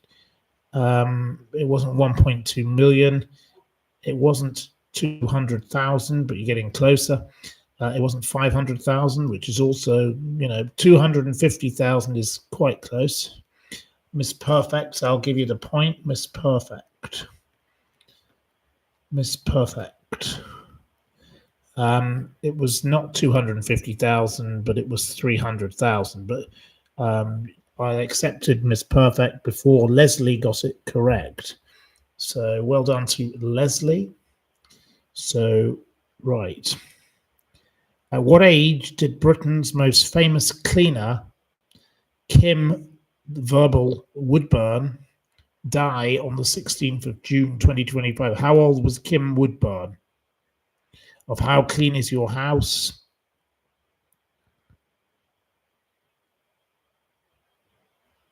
Anne of Cleavers gets the point. Well done to Anne of C, as I'll call you, because of space. On this piece of paper, I'm running out of bits of small paper to do all these notes on. Right. She was 83 years old. So she was, she said, I'd rather live in a public bog than here, of one house that she went to clean. She said, I'm 6 foot 1 inches in my heels, dear. Size 14 trousers, huge knockers. She had a row with Lorraine Kelly, a row with Colleen Nolan, who she called a two-faced maggot. She buried a baby in the park, a stillborn baby. Her real name was actually Patricia. So there we are. In which year did Orson Welles' brilliant and brash and sexy noir film The Lady from Shanghai premiere? What year was The Lady from Shanghai? It wasn't 1937, no, or 68 or 39. It wasn't 83. Audrey gets a point. Well done to Audrey. It was 1947. Rita Hayworth, of course, was the star. In which year, coming up to the 9th point, is in which year did Prince Adolphus, Duke of Cambridge, die? Which year did he die? He was the last royal colonel of the Coldstream Guards. They haven't had a colonel since, so unfortunate for them. Why didn't they try and find one? Surely they have a colonel. No, not 1948, not 2096. 1858 is close, but not correct. No.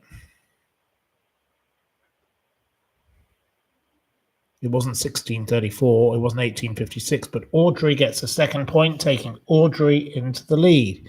The winning answer is 1850. Okay, question number 10, the halfway house. How many times was Sir Dennis Thatcher married? How many times did Dennis Thatcher, husband of Margaret Thatcher, get married? It wasn't 3, it wasn't 5. Anne of Cleves gets the point. So Anne of Cleves is joint first. Now, it was twice, obviously to Margaret Kempson, and then he married Margaret Thatcher, Margaret in 1951. So, who played Michelle Connor in Coronation Street? Who was the actress who played Michelle Connor? She was also a singer. I can't remember the name of the band, but it was Kim Marsh. Django gets the point. Lisa. Django, Lisa. Okay. A point to Django. 1 point.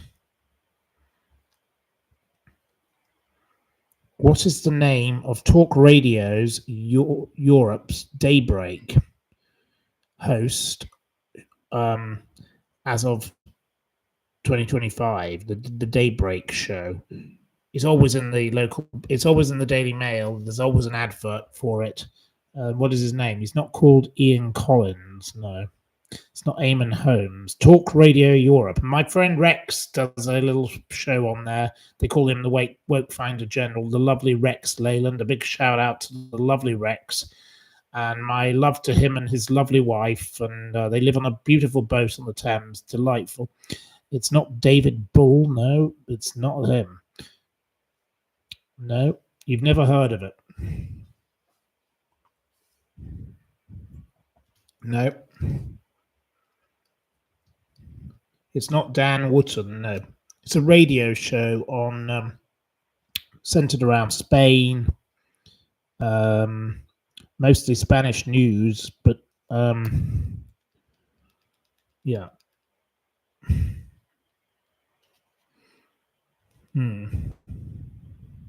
It's not James Whale.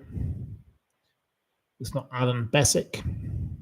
And poor James Whale has got a few days to live from what we believe. So poor James Whale. I'm not a big fan of James Whale, but I'm sorry to hear he's not well. And, I hope he makes a recovery. But, the poor man is suffering. So it's not Anthea Turner. It's not Mike Mendoza. It's not Mike Gallagher. It's not Alan Bessick. It's not Moke Graham. The guy we've never heard of. Right, you've never heard of him. So, okay, I'm going to give him 0 points. That's 2 questions you can't answer. His name is... Just a moment. I've just lost my thing. Dave Hodgson. Yeah, Dave Hodgson. So nobody got that. It wasn't Giles Brandreth. No. What is the name of the Bond film starring Pierce Brosnan and Robert Carlyle that premiered in 1999?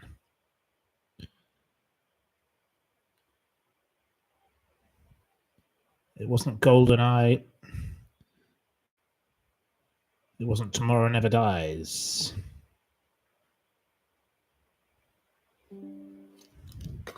Right, it wasn't any of those ones, so let's have a look. Who else before things pop up? 1999 Bond film.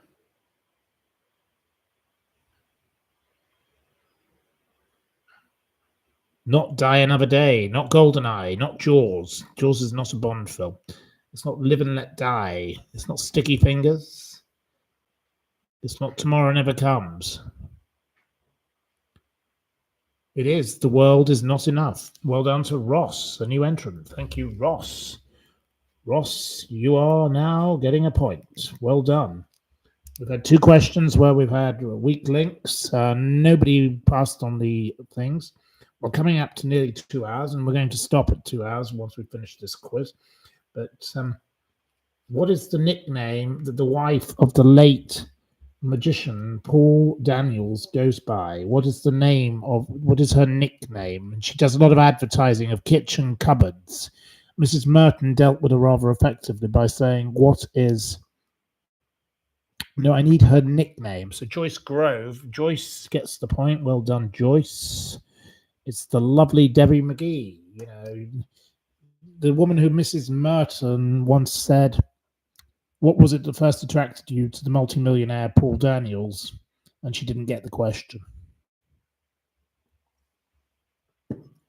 The lovely Debbie McGee. She often makes programs with my friend Christine Hamilton, but I can't say I'm a fan of the lovely Debbie McGee. But there we go. Don't know her very well. Only come across her at a party once, but I thought she was a bit odd. Not my kind of person.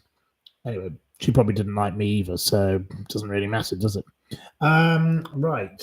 As of June 2025, what is the national average price of a pint of beer? How much does a pint of beer cost on average in the UK as of 2025?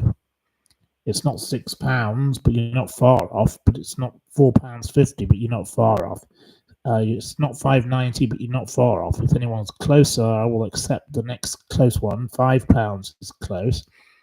I've got that from Ross, and I've got that from another one. No.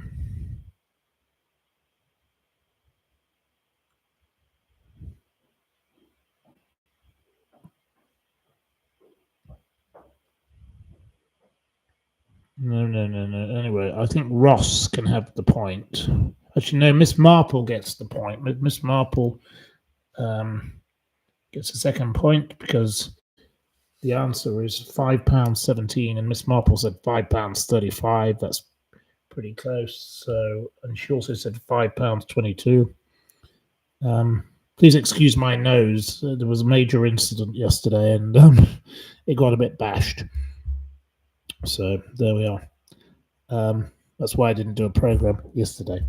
So 4 cans of Stella in the supermarket, £5. Well, yeah, that's why people don't go to pubs. So it's unfortunate, isn't it? But the evil government should reduce the tax. So you paid £2.75 in Hanley, Stoke on Wednesday. Well, that's a good price. That's much better.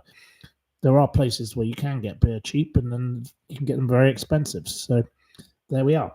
Right, we're coming up to the end of the questions now. Right. Off the south coast of which county would you find the Burr Island Hotel and the Pilchard Inn? I have been to visit this lovely place, and you have to travel there by sea tractor, or you can go in a Range Rover or Land Rover at low speed, but low tide, but you have to go in the sea tractor at the rest of the time. Of course, Agatha Christie, Noel Coward, all associated with it. It's been for sale for quite a while. Don't know if they've managed to sell it, but it's a lovely place to visit. but there's something kind of weird about the whole setup of the business. So I don't know why they're not. That's why they were having trouble with the business. But it's a lovely place, a very Art Deco. Right. The answer is Devon. And the first person to get it was Miss Marple. So Miss Marple now has 3 points. Well done to Miss Marple. And starring Jennifer Aniston and Adam Sandler, in which year did Just Go With It premiere? It was a rom-com remake of Cactus Flower, and it was considered to be a bit of a flop, let's be honest. It wasn't very well received. Which year did it premiere? The first person to answer correctly with 2011 was Audrey. So now Audrey is in joint first with 3 points. So the penultimate questions. Well, not the penultimate question. We're not quite there yet. Which mixer is Pimm's usually served with? What is Pimm's sometimes is normally served with? What you serve? Which mixer would you put in? It's not orange juice. It's not gin. You can add gin. Miss Marple can have a 4th point, so Miss Marple is definitely in the lead now again. It is normally lemonade, but sometimes people put in sparkling wine. Sometimes they put in soda, and sometimes gin and vodka. Okay, in which year did Britain abolish the slave trade? What year did, this is the penultimate question, in which year did Britain abolish the slave trade? You like a chunk of cucumber. Enigma gets another point, so 2 points to Enigma now. It was 1807. And the final question, this is the decider. Hopefully we have a winner coming up. In which year did Nico Rosberg win his solitary Formula One title and promptly retire?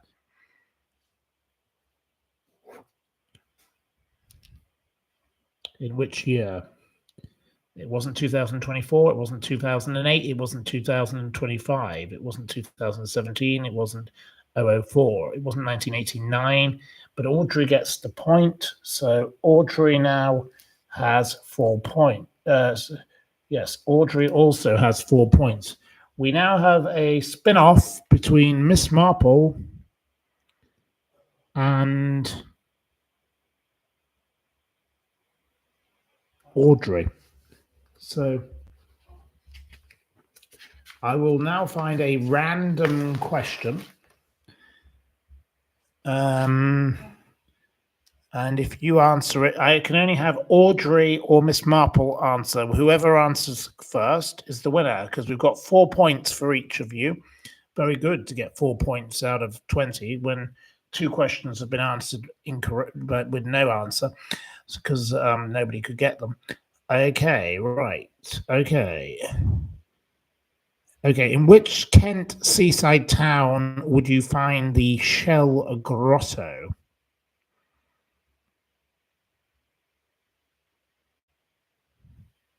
It's not Hastings. So come on, Audrey. Come on, Miss Marple. It's not St. Leonard's.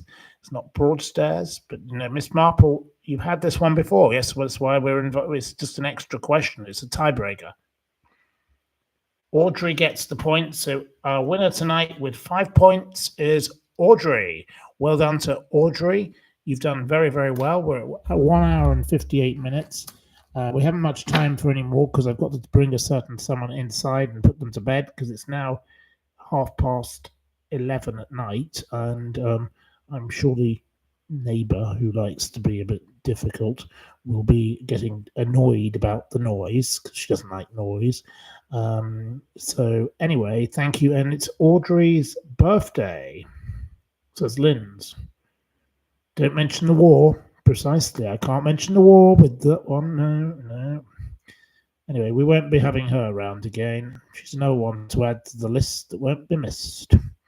But the lovely people who came tonight, lovely Americans, and my lovely friend Baron Bloom, a delightful gentleman, who's had a few tough times in his life, but he's a great guy and he does wonderful work. And he enjoys bloody life, and so does my lovely new American friends who have very talented relatives, and I learnt a lot about things. Did I get through the potato gin? No, that didn't. That's been long gone, but there we are. So anyway, I'm going to say thank you very much. Thank you. Have a lovely evening. Good night and good gardening. Take care. Have a wonderful evening. Pip pip. Sleep well. Don't let the bed bugs bite because we've had enough of the biters tonight. So I sleep in a window with the I sleep in a room with the windows closed. I can't be doing with this. A certain somebody has the window open, and that's why she gets bitten. Won't wear the socks, won't do as she's told. So, anyway, good night, sleep tight, don't let the bed bugs bite, okay? Take care. Well, the mosquitoes in my case. So, nighty night, pip pip.